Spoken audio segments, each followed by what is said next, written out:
Hola, buen día. En este video vamos a desarrollar la teoría de Lee Schaffer, una de las teorías existentes que tiene por finalidad determinar o establecer valores para los ángulos de cizallamiento en procesos de mecanizado.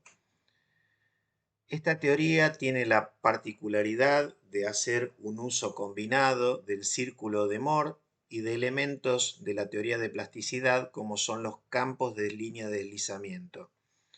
Por esta razón es que antes de referirnos concretamente a la teoría de Lee Schaffer, daremos una pequeña introducción a lo que es el círculo de Moore y a lo que es también los campos de línea de deslizamiento.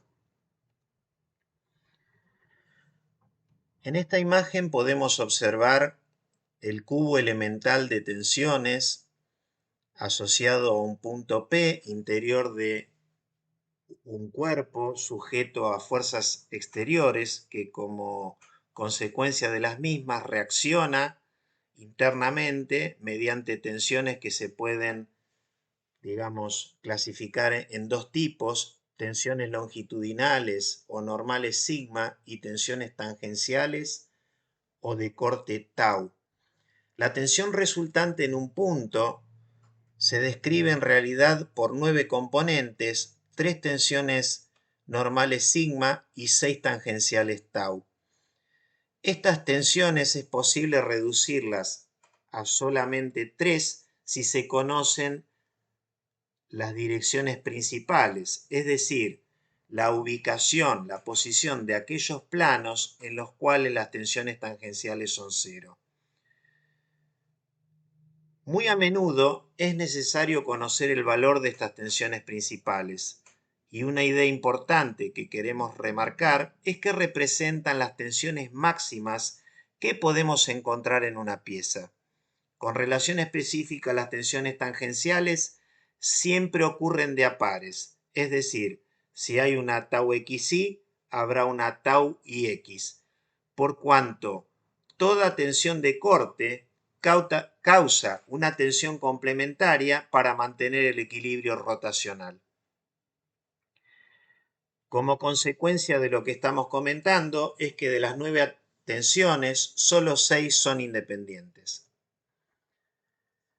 Entonces, establecer las tensiones principales resulta un problema complejo. Decíamos que las tensiones principales, designadas universalmente como sigma 1, sigma 2 y sigma 3, van a ser el resultado de resolver una ecuación de tercer grado.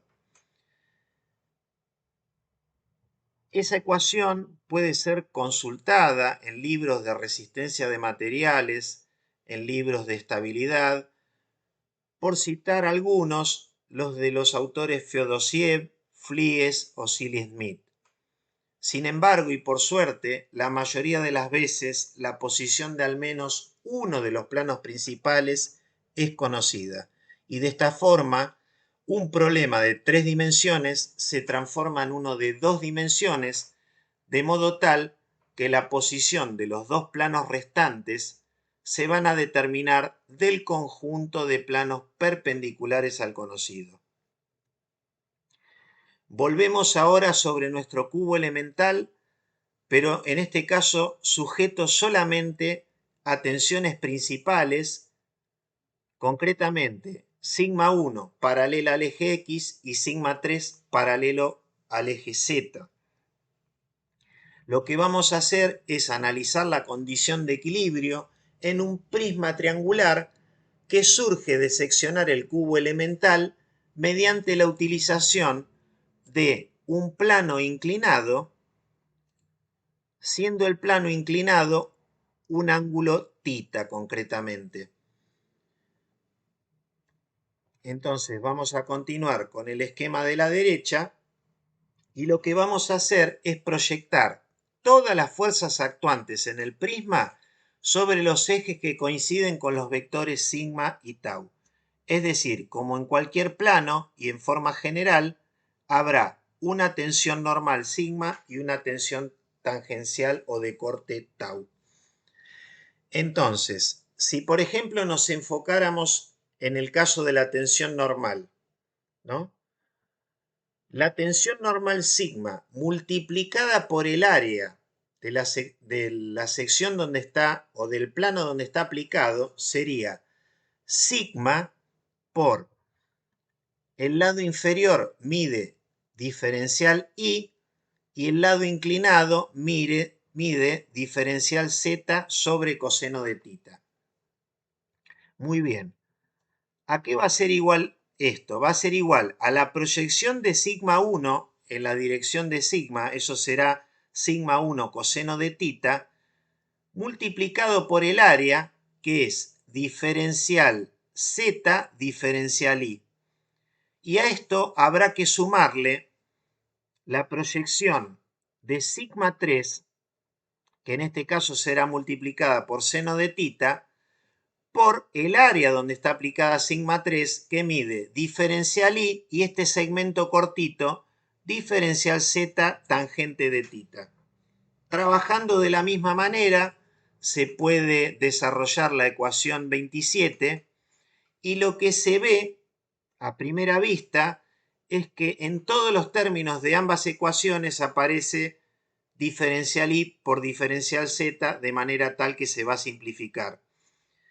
Y pasando a la próxima transparencia, estas ecuaciones 26 y 27 se transforman en las 28 y 29, la primera que representa la ley de variación de la tensión normal en el plano inclinado y la 29 que representa la tensión tangencial en el plano inclinado. Lo que vamos a hacer ahora es reescribir estas dos ecuaciones recurriendo a identidades trigonométricas. Y vamos a empezar con la ecuación que tiene la identidad quizás más sencilla y va a estar en relación al seno de tita coseno de tita. Esa identidad es la 30, que dice que el seno del ángulo doble de tita es 2 veces seno de tita por coseno de tita. De acá podemos despejar seno de tita coseno de tita, resultando la ecuación 31 que la reemplazamos en la 29 y de esa manera tenemos la ecuación 32 representativa o correspondiente a la ley de variación de la tensión tangencial en función, y lo remarco, del ángulo doble de tita. Para reescribir la ecuación 28, que es de la tensión normal, vamos a necesitar dos identidades trigonométricas, que son la 33 y 35, que nos van a dar ahora el seno cuadrado de tita y el coseno cuadrado de tita en función del coseno del ángulo doble de tita. Bueno, trabajando un poco con estas ecuaciones vamos a arribar a la ecuación 37, que corresponde a la ley de variación de la tensión normal sigma. Para llegar finalmente a la expresión del círculo de Mohr, lo que vamos a hacer es la 29 la vamos a elevar al cuadrado ambos miembros, es decir, tau al cuadrado y el miembro de la derecha todo al cuadrado. Con la 37, previamente, vamos a pasar este término de este lado de la igualdad y luego vamos a elevar al cuadrado para finalmente sumar esta ecuación miembro a miembro con la anterior. De este modo vamos a arribar a la expresión del círculo de Mohr, que es la 41. Fíjense que se trata de una ecuación en donde tenemos en el eje horizontal sigma, en el eje vertical tau, que tiene un corrimiento en el eje sigma, que sería la posición del centro concretamente, sigma 1 más sigma 3 sobre 2. Recordemos que estamos trabajando con dos tensiones principales solamente, sigma 1 y sigma 3. Entonces la posición del centro está dada concretamente por este término Y otra cosa que se ve, si yo acá gráficamente a sigma 1 le resto sigma 3, tengo el diámetro de esa circunferencia, con lo cual si lo divido por 2, me resulta el radio R. Y bueno, este término que está acá no es otro que el radio al cuadrado. Por eso decimos que la ecuación 41 corresponde a la ecuación del círculo de Moore. En el caso que quisiéramos determinar la tensión, digamos, normal en relación a un punto A, bueno, a esta tensión correspondiente a la posición del centro, es decir, sigma 1 más sigma 3 sobre 2, tendremos que sumarle la proyección del radio multiplicada por el coseno de 2 θ. Y esa no va a ser otra que la ecuación 37 concretamente. Por el contrario, si queremos obtener el valor de tau, tendremos que hacer R multiplicado por el seno de 2 θ, y ahí tendremos el valor de tau. De nuevo, vuelvo a remarcar la situación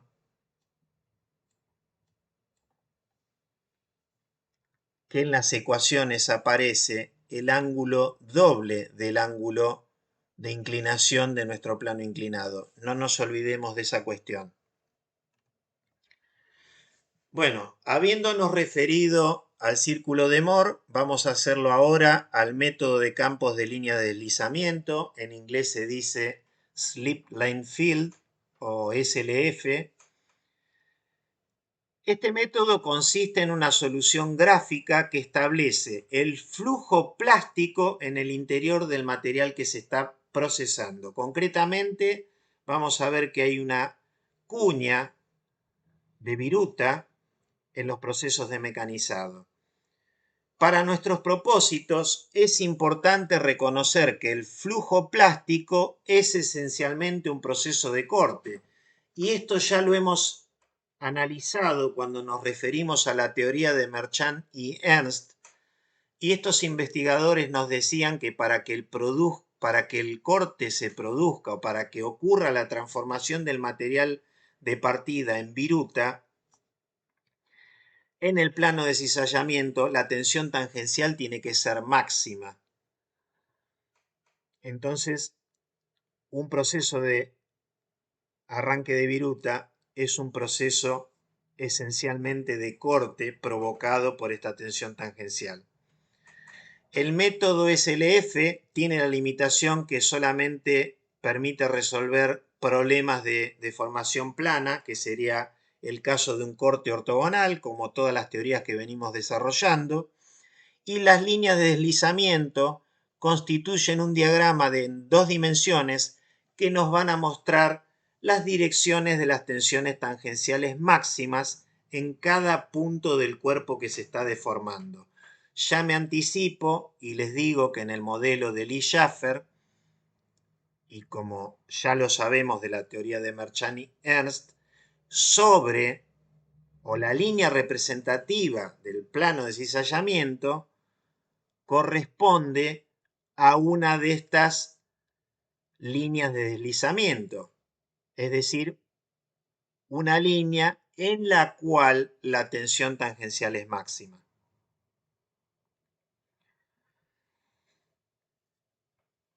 Bueno, evidentemente que si tenemos definida una dirección, habrá otra a 90 grados complementaria. Eso lo tenemos que recordar en función de nuestro cubo elemental de tensiones.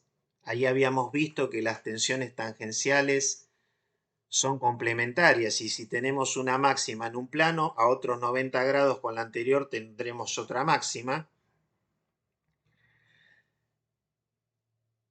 Y bueno, esta red de líneas, las más sencillas, son como si se trataran de una red cartesiana. El espaciado de las líneas que vamos a trazar puede ser elegido en forma arbitraria, y las direcciones de las tensiones principales se encuentran a 45 grados de las direcciones de tensiones máximas de corte. ¿Qué queremos decir con esta última frase y que es importantísimo? Si nosotros tenemos acá las tensiones normales y acá tenemos la tensión tangencial máxima, la tau, ¿no es cierto? En el círculo de Moore, este ángulo, que es 2θ, es igual a 90 grados, porque lo estamos viendo ahí en el gráfico. Con lo cual, físicamente, la realidad es que los planos entre los que tenemos una tensión principal y una tensión tangencial máxima se van a encontrar a 45 grados. O sea, a partir de este esquema, nosotros podemos comprender la última idea que está reflejada en el texto de esta transparencia. El concepto de las líneas de deslizamiento surge por allá por el año 1920 a través de unos trabajos de un investigador alemán de apellido Prandtl. Y en este ejemplo práctico las podemos visualizar perfectamente.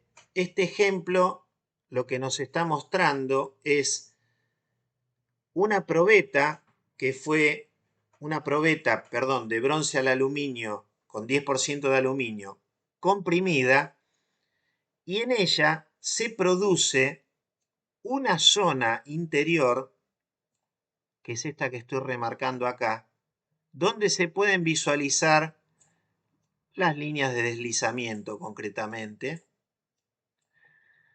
Y por otro lado, también se producen otras zonas que ahora las vamos a marcar, en donde no hay deformación plástica. O sea, acá tenemos un ejemplo práctico de la aparición de las líneas de deslizamiento. En la transparencia que viene vamos a ver otro. Supongamos que en este caso fabricamos una probeta de tracción y la superficie de la probeta la pulimos a espejo. Luego lo que hacemos es realizar un ensayo de tracción a baja velocidad, tal que, llegado un momento en el cual empiezan a surgir las deformaciones apreciables, se va a observar la aparición de una serie de finas líneas, que las podemos designar como líneas de deslizamiento sobre la superficie de la probeta, que van a presentar una inclinación aproximada de 45 grados con la dirección, con relación a la dirección de la carga de tracción, coincidiendo entonces con los planos de las tensiones tangenciales máximas. Entonces, de nuevo, que las deformaciones las van a producir las tensiones tangenciales o tensiones de corte. Hay algunas reglas para el trazado de las líneas de deslizamiento. La primera es que cortan las superficies libres a 45 grados, ya que sobre ellas no hay tensiones tangenciales tau. Ya lo vamos a ver más adelante. Y también que para trazar las líneas SLF siempre se parte de un punto o de una línea donde se conoce el estado tensional, que para nuestro caso de la teoría de Lee-Schaffer no va a ser otro que el plano de cizallamiento. Pero antes de llegar a eso, vamos a recordar algunas cuestiones a través de este diagrama de tracción. En el diagrama de tracción nosotros podemos diferenciar tres zonas. Esta primera correspondiente a la zona elástica, donde las tensiones y las deformaciones son proporcionales. La segunda zona, la B, que es la plástica con endurecimiento, y se encuentra entre la tensión de efluencia y la tensión máxima o, dicho en inglés, Ultimate Tensile Strength, que en la bibliografía suele aparecer por su sigla UTS, ¿no es cierto? Y por último, tenemos la zona plástica con estricción y rotura, que es la zona final, en donde, bueno, si el material tiene la ductilidad necesaria, pasada la tensión última, se va a empezar a reducir la sección de la probeta generando una estricción hasta que finalmente se va a provocar la rotura de la probeta de tracción.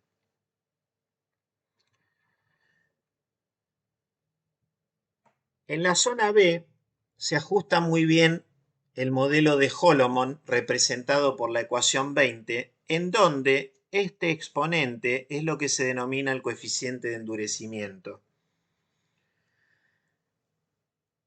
Si se analiza un ensayo de tracción, lo que estábamos viendo antes, se observa que el material, luego de superar la afluencia, a todo aumento de la deformación plástica, el material ofrece mayor resistencia, o sea, uno tiene que darle una mayor tensión para seguir deformándolo plásticamente. Esto quiere decir que para producir mayores deformaciones es necesario, decíamos, incrementar las tensiones.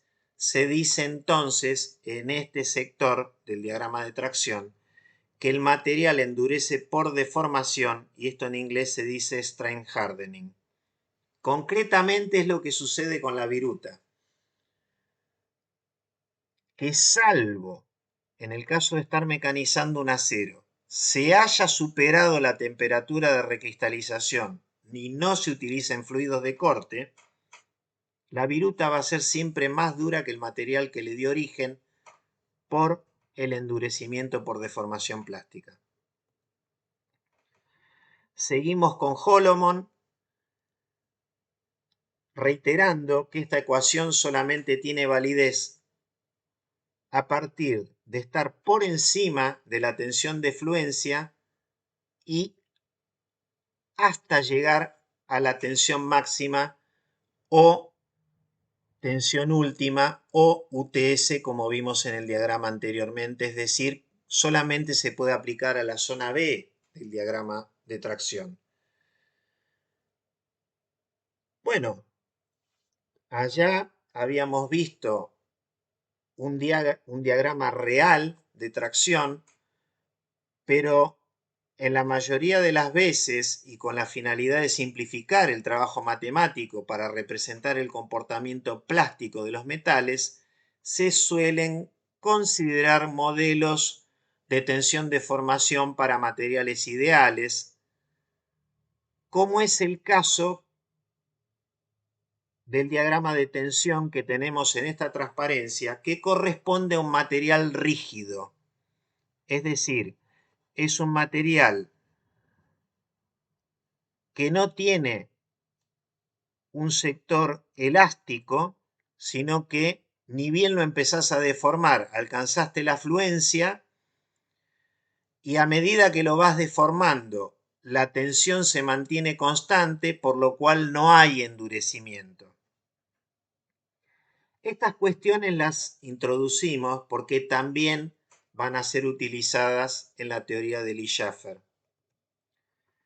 Entonces, lo que Lee y Schaffer hicieron fue proponer un nuevo modelo aplicando la teoría de la plasticidad y el círculo de Moore en forma conjunta al corte de metales. Y también realizaron una serie de consideraciones con relación al material que son las siguientes. El material es un material plástico ideal, es decir, que su comportamiento mecánico se corresponde al diagrama ideal de tensión-deformación que vimos en la transparencia anterior. Es decir, no hay deformación elástica y una vez sobrepasada la tensión de fluencia, la deformación tiene lugar a tensión constante, por lo cual el material no endurece, o podemos decirlo de otra manera, que la relación entre la tensión máxima y la defluencia es igual a 1. También otra consideración a tener en cuenta es que el comportamiento del material no depende del grado de deformación, eso lo vemos a través de la constancia de la tensión con la deformación, y finalmente se van a despreciar los efectos ocasionados por el aumento de la temperatura, que como sabemos, evidentemente la temperatura va a afectar localmente las propiedades mecánicas del material que se está transformando en viruta. Entonces, círculo de Moore más estas consideraciones, más la teoría, el elemento de la teoría de plasticidad, que son los campos de líneas de deslizamiento, en estos temas se basaron Lee y Schaffer para desarrollar su teoría. Lo primero que tenemos que hacer es construir el campo de líneas asociado a la zona deformada plásticamente, que es la cuña de viruta A o B. La cuña de viruta A o B es concretamente este triángulo rayado que tiene en sus vértices las letras que indicábamos antes. Este campo se compone de dos familias de líneas ortogonales entre sí que corresponden a las direcciones ortogonales de la tensión máxima de cizallamiento. Es sencillo esto, ¿no es cierto? Si nosotros sabemos ya que la línea AO corresponde al plano de cizallamiento y que sobre el plano de cizallamiento la tensión tangencial es máxima, en todas estas líneas a 90 grados también tendremos tensiones tangenciales máximas, ¿correcto?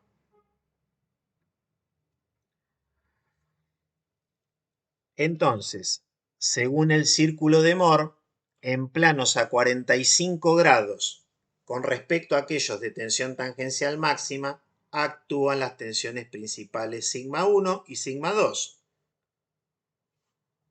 ¿Qué significa esta idea? Que a 45 grados con el plano de cizallamiento vamos a trazar la línea AB, en donde ahí vamos a tener un plano principal en donde actúa la tensión sigma 1, siendo sigma 1 paralela a la resultante R, ¿correcto? Entonces, en este triángulo vamos a tener que este ángulo es de 45 grados,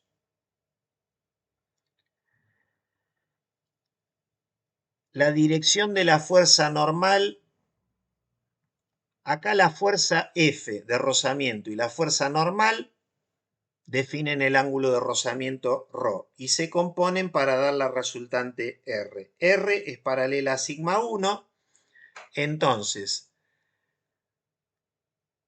si yo trazo por B una paralela a la normal, este ángulo pequeñito de acá es ρ y entonces el interno del triángulo es 90 menos ρ. Entonces yo puedo escribir en el triángulo A o B, puedo escribir la suma de los ángulos interiores, 45, más este ángulo que es A o B, más 90 menos ρ, es igual a 180, de donde surge que el ángulo OB es el ángulo de rozamiento más 45 grados. Por otro lado, si nosotros trazamos por O una vertical, vamos a tener, por un lado, que el ángulo φ más AOB va a ser igual a 90, vamos a trazar la vertical, este ángulo es 90, y el otro ángulo es igual al ángulo de ataque de la herramienta gamma. Entonces, si combinamos ambas ecuaciones, finalmente nos queda la ecuación correspondiente al ángulo de cizallamiento de la teoría de Lee y Schaffer, que dice es igual a pi sobre 4 más el ángulo de ataque menos el ángulo de rozamiento.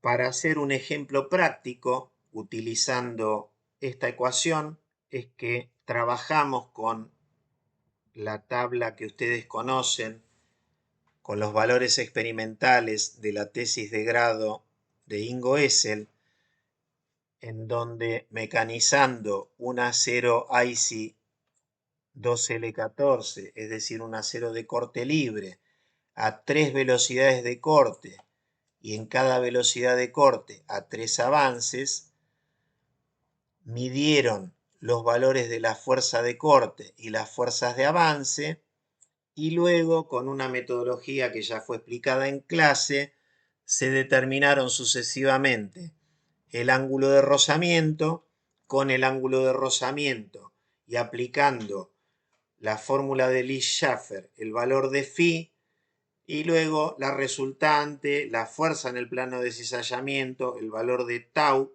en el plano de cizallamiento, y finalmente la fuerza de corte con las fórmulas de Merchant y Ernst, pero el ángulo de cizallamiento calculado por la teoría de Lee-Schaffer.